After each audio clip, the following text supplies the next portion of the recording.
They Live was a movie I made towards the end of the 80s, and I was reflecting on a lot of the values that I saw around me at the time, mainly inspired by Ronald Reagan's conservative revolution. There was a great deal of obsession with greed and making a lot of money, and some of the values that I grew up with had been pushed aside. So I decided to scream out in the middle of the night and make a statement about that. And They Live is partially a political statement. It's partially a tract on the world that we live in today. And as a matter of fact, right now, it's even more true than it was then. We are manipulated by a lot of media around us. We are consumed by consumerism.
Impulses are being redirected.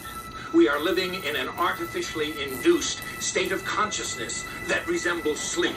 Oh, goddamn hacker, that second damn night that asshole's cut in.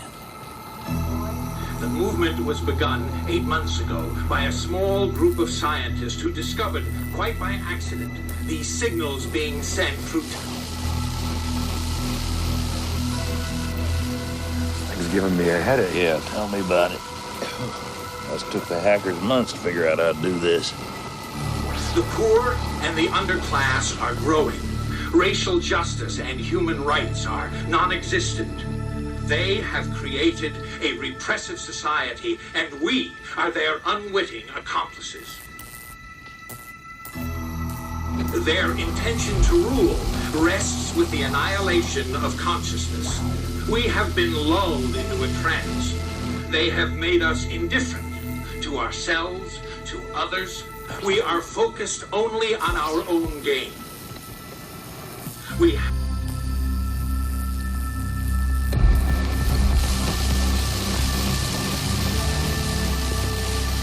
Please understand, they are safe as long as they are not discovered. That is their primary method of survival.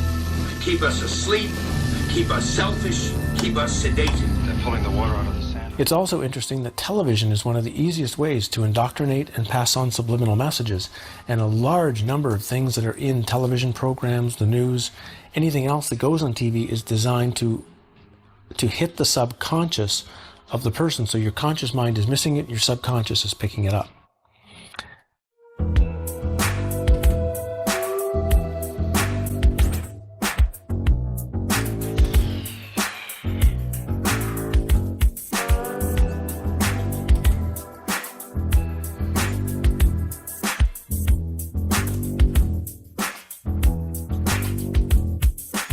He finds a box of sunglasses. Soon the church is attacked, the camp is destroyed, but he goes back, grabs the box of sunglasses that he had hidden, and goes onto the street. The movie really begins when he puts on the sunglasses, and it's two of the most important scenes in the movie. One is the sunglasses scene, and the other is the scene with the fight. And with the sunglasses on, he's going to wind up seeing something that he didn't know that he would be seeing. Everywhere he finds advertising or information or anything else, underneath it is a subliminal command. And those subliminal commands are things like this: obey, buy, consume, watch TV, stay asleep. So the sunglasses reveal the programming that is hitting the subconscious, of which the consciousness never picks up.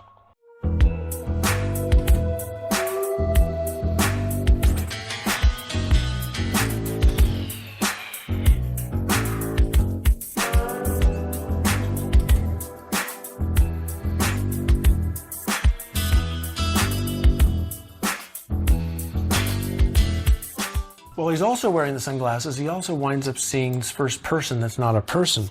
They're described as aliens in the program. He looks more like a robot, but it's the first thing that happens is he sees people that are not people. And in this case, the first thing that the robot type thing says to him is, "What's your problem?" Because he's staring at it. And I think this is kind of it's more of a symbolic statement, not a question, more of a, why are you not in awe or in fear of me like the rest? Piper is somehow looking different than everyone else at him because, of course, he sees. As he goes along, he sees more and more of these people, whether he's out shopping and walking on the street. Finally, one of them somehow recognizes that Piper can know who they are. He says, "I've got one that can see."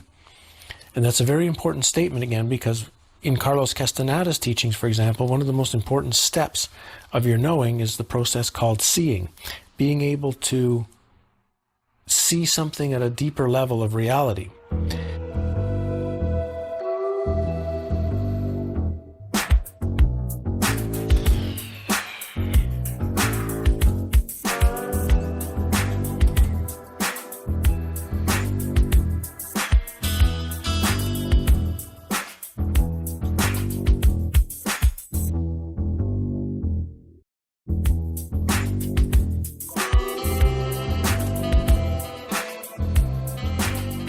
What then comes in the movie is the longest fight scene in movie history.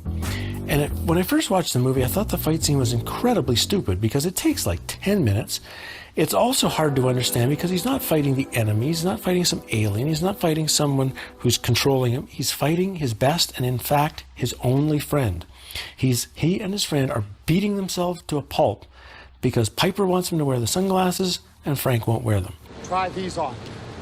Look, you crazy mother. Put these on. Hey! Stay away from me! I'm telling you, you dumb son of a...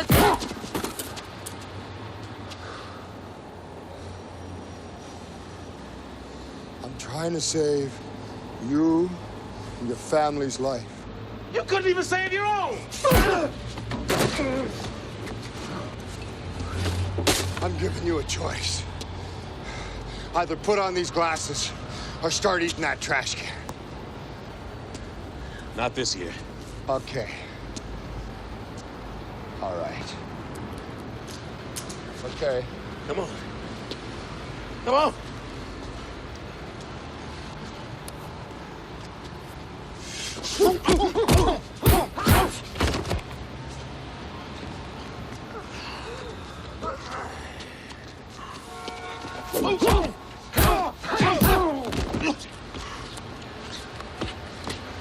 I don't want to fight you.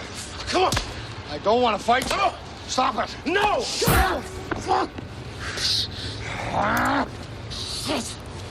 Put on the glasses.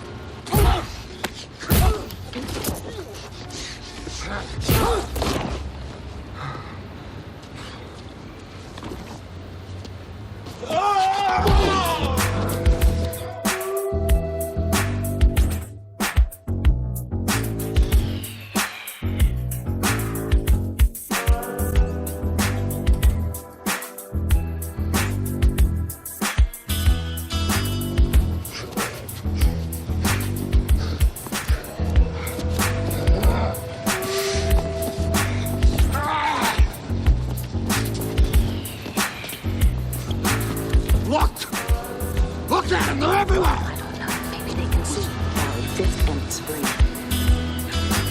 Now, hold on. You ain't the first son of a bitch to wake up out of their dream.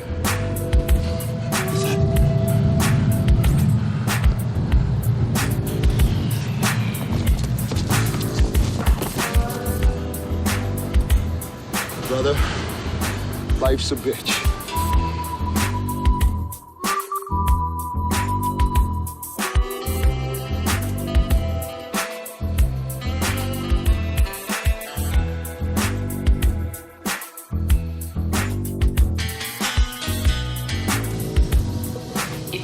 Assistance in finding your destination, bilingual instructions are posted at the end of each corridor. What language is that? I don't know. Where the hell are we? I think we're in the city. Maybe some kind of underground base or something. There gotta be a way out. I'm just hoping nobody saw us dropping in.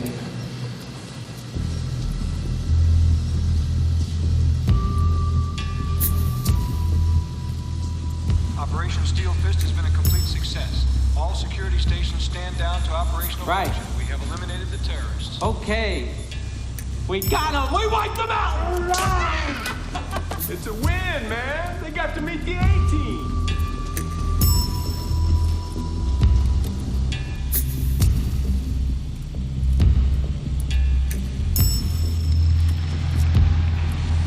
I'm hearing something.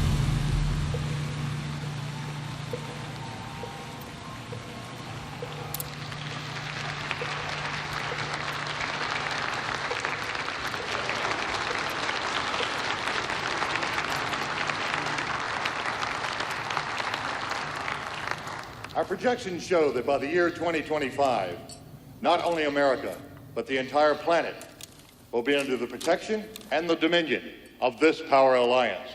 The gains have been substantial, both for ourselves and for you, the human power elite.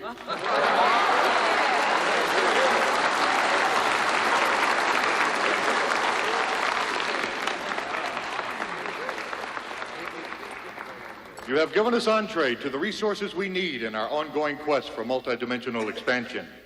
And in return, the per capita income of each of you here tonight has grown, and this year alone, by an average 39%.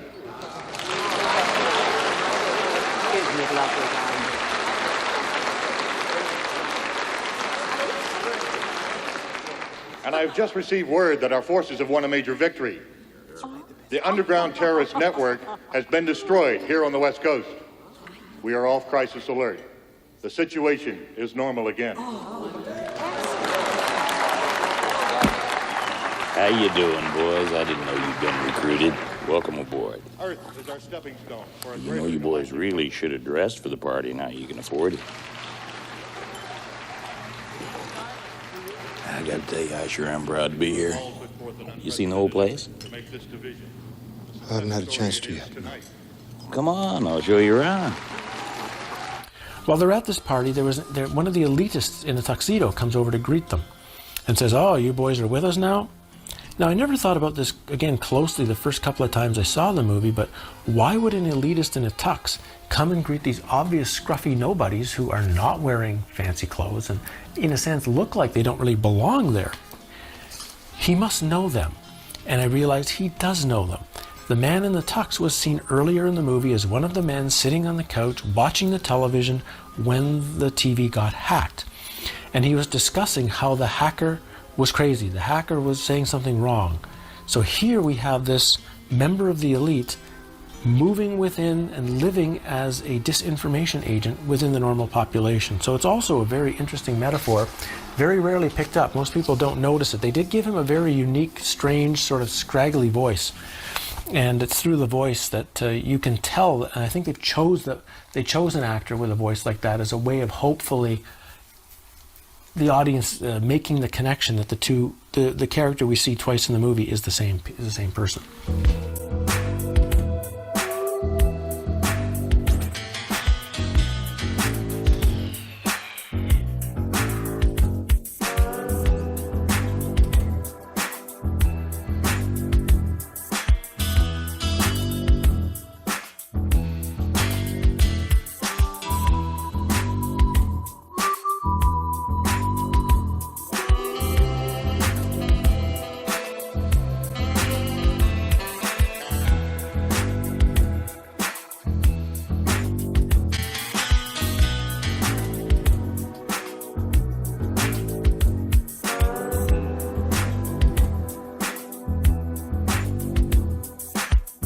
He blows up the tower, and as the tower blows, as he winds up dying as he blows up the tower. The police and the helicopter shoot him, but he does blow up the tower.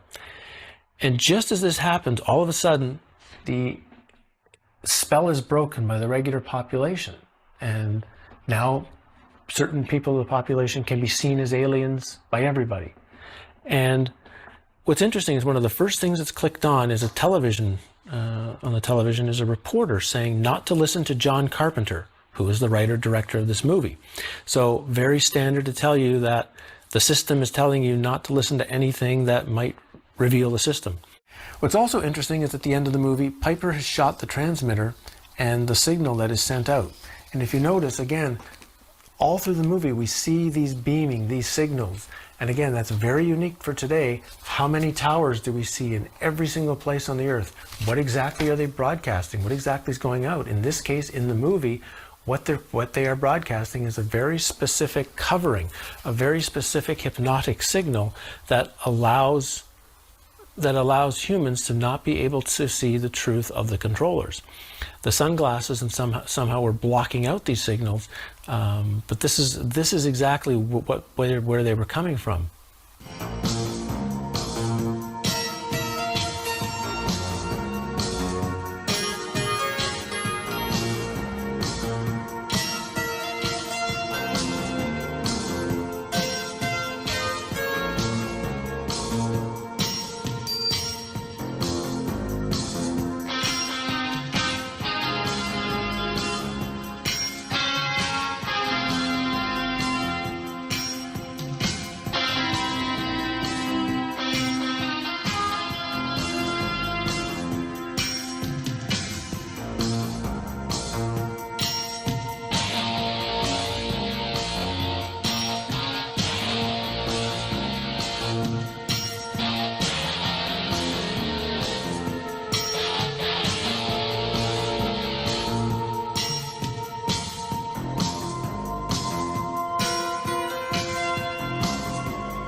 He has decided that the need for truth and the need for doing what's right is more important than any pleasure the dream can possibly give him.